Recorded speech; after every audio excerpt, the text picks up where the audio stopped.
Assalamu alaikum and good evening. It's my honor to be with you today, this evening, in Amman, a city like my own journey has been shaped by resilience, reinvention, and vision. I have been to many countries. Let me show something here before I go too far. You see on the screen, IEEE. Many of you may not know what IEEE is. It is Institute of Electronics Engineers. That's where I am coming from. So this is very important. I was in Amman 2 years ago. This picture shows the meeting with IEEE volunteers and members. And this is what I see in front of me, like what I was seeing some time back. So let's do something different. Here, you'll see the picture of a Chinese philosopher, Confucius. He said, what I hear, I forget. What I see, I remember. What I do, I understand. Keep that in mind as I talk to you for the next 14 minutes. So here is my life beginning, how I grew up. I was born in a city called Dhaka in Bangladesh to parents who were refugees from India at the time. So they didn't know anybody in the city. Their only objective was to make a living and raise their children. So as a result, I grew up in a home, very modest home, with no radio, no television, no cell phone. That's my life was. However, I had a grandfather who said, dream and dream big, so that someday I could be successful. So this is the future I made for myself. You see here, I was, from a young age, quite innovative. So my point was, innovation will get you to where you want to go. We keep working for this. Then the question is where I am going. This is history. On the left-hand side, I am sitting with my two brothers, 7 years old. On the right-hand side, me as a high school student, age 16. That's how I started. Here you see the college where I got my higher secondary education, higher secondary. And here things were very different. I was recognized multiple times in college for academics and extracurriculars. I will admit, I was not the best in everything, but I always showed up. I stayed with what was given to me. This is how I respected ideas that other people have. So I did a lot of stuff going forward. So listen to me, you might think that I was always lucky. I had no clear path forward. I have faced rejection, I have faced bias, I faced insecurity. I've come back from election defeat for IEEE president. I lost the first year, came back again thereafter, and won. So this is my history. I have lost people I loved. More than once, I had to prove I belonged. You heard today Global South, Global North. I was born and brought up in Global South. I now live in the Global North. So that brought me to America. This is my picture when I was 25 years old, landing in the US in 1974, 25 years old. So here is my life. I had 3 challenges. I had no problem with studying. I was pretty smart. Problem is the following. I had a cooking challenge, teaching lab duty challenge, and finding mates to study with. Why cooking challenge? In the dorm I stayed in New York, Stony Brook University, we had kitchens, but we had no experience. And none of us in the team cooked before. So we end up making vegetable every day for 2 semesters. To me, the bigger challenge than studying. That's number 1 challenge. Second was my lab duty. I came on a scholarship to US, and the job was to run a lab, part of my duty, and earn the money I have to earn. The problem was the lab I was given, electronics, I did not take that course as a student in Bangladesh. What do I do? So I went to the professor who was teaching that course. I told him my situation. He said, don't worry, come to my class 3 days a week in the morning, learn the topic very carefully, and then you can teach the lab in the afternoon, which I did. It's fine. Third was a bigger challenge. You know, when you go to a new country, university in my case, in New York, everybody there is new. I never met them before. So when you want to study together, different perspectives. It took me about 2 weeks to find the right group to work with.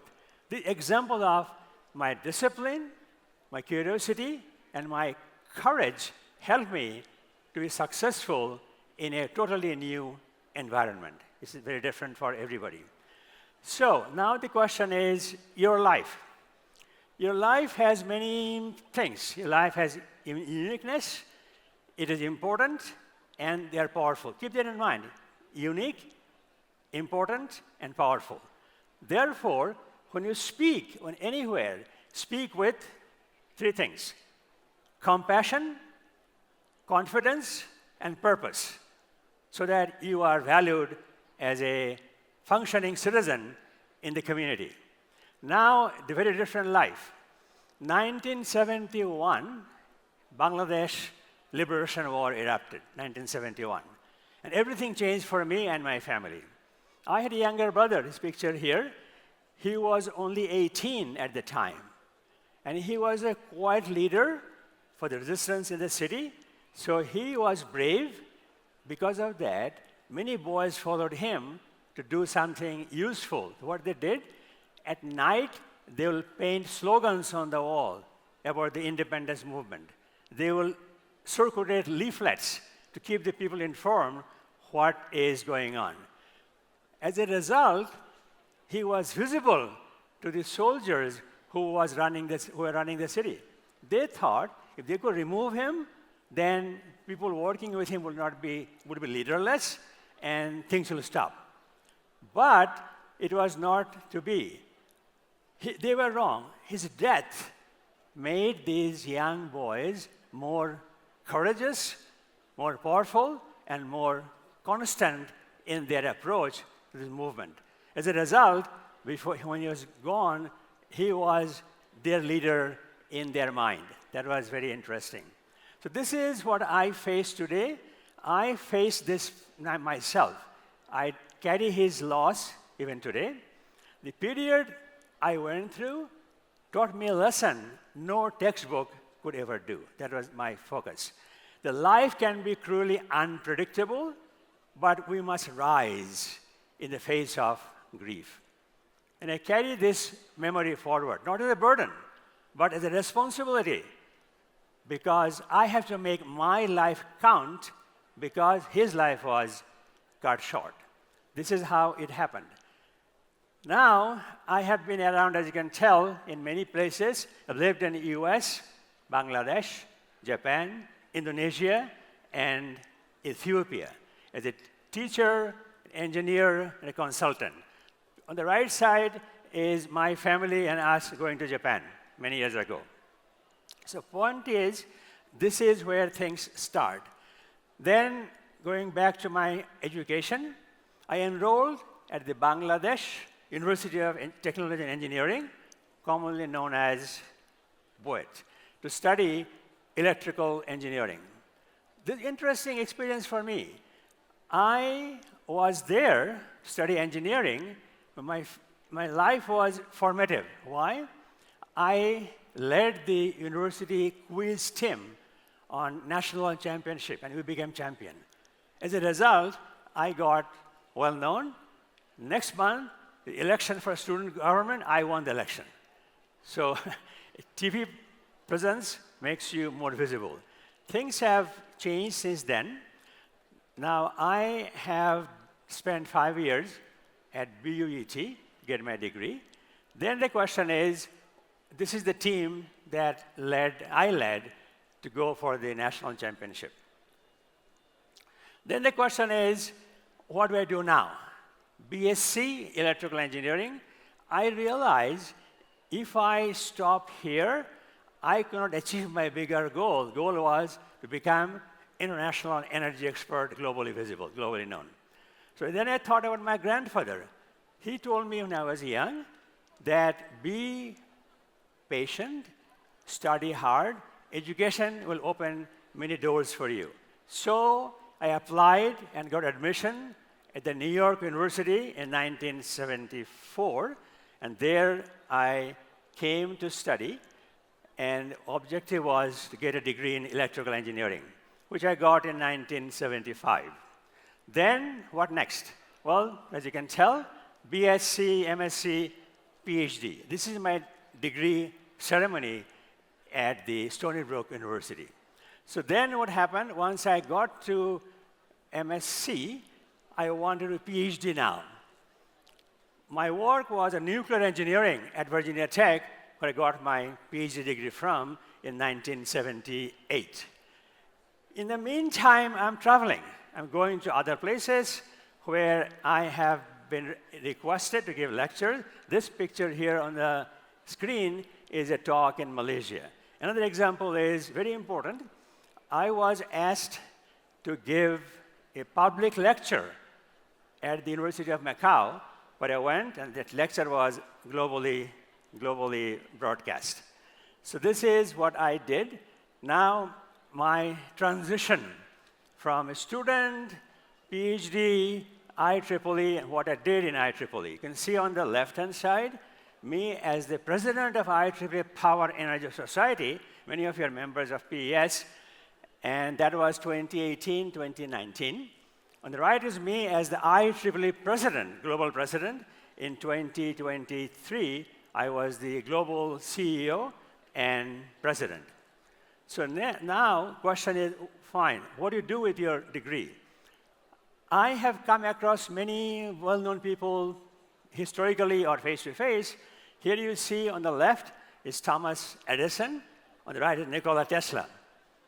You, I'm sure, know Edison is known for inventing a light bulb, and Tesla invented AC current. Fine, what do I do now? I, as the IEEE president, commissioned a book which is summarizing the major inventions in electrical engineering, late 19th century till early 21st century. The book is available, right, see the book. If you want to look at that, go to IEEE.org website and put inspiration. You'll find an ebook free of no charge to get it. So this is what I have done. Going forward, what I've been doing as the IEEE president, some of you may remember this picture, at least not picture, the place. It is, I was there from Yarmouk up there. This is the area where Jordan, Syria, and Palestine meets. Behind me is the Golan Heights, and far back on the left is Lake Tabaria, Sea of Galilee.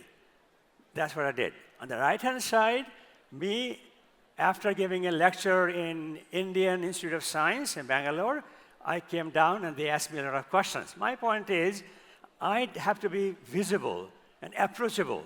People can think they can get my attention and get my help. Very important, be approachable. Now, here we have something close. As the IEEE president, I have attended the UN Conference on Climate Change, 3 of them so far. One Sharm el-Sheikh, that's this picture, then Dubai, and then Azerbaijan. That's how I can come to the ground and understand what people are doing with us. This is an example of European Parliament, where I presented a lecture on climate change. This is, as you enter the Parliament building, this place shows up. So what is happening with us? If you look at the screen on the left-hand side, I have launched new committees. I have made people believe that things will get better over time. So I have given people not just tools, courage. Courage to lead to speak up and maintain ethical standards. This issue came up today, ethical standards. That's what we do. So I'm very proud of the work IEEE is doing today, IEEE as an organization, because it can reach 500,000 people. There are 3,500 members of IEEE in Jordan right here, and many of them are right here. So this is where we can make a difference. So I have the chance to meet many famous people. On the left-hand side is Princess Anne of the UK, where I met her. Now, very quickly finishing up, from Dhaka to Virginia to Amman now. I am focused on ground. I have a story to tell that be grounded in purpose, okay? Be grounded in the values and people. One final thing, you have to willing to help other people as going forward. So finally, if I have to give you one message today, one message that, look at this here, you must understand that never underestimate where curiosity can take you. And never forget that the strength you have inside you will get you many places. Thank you very much. Shukran.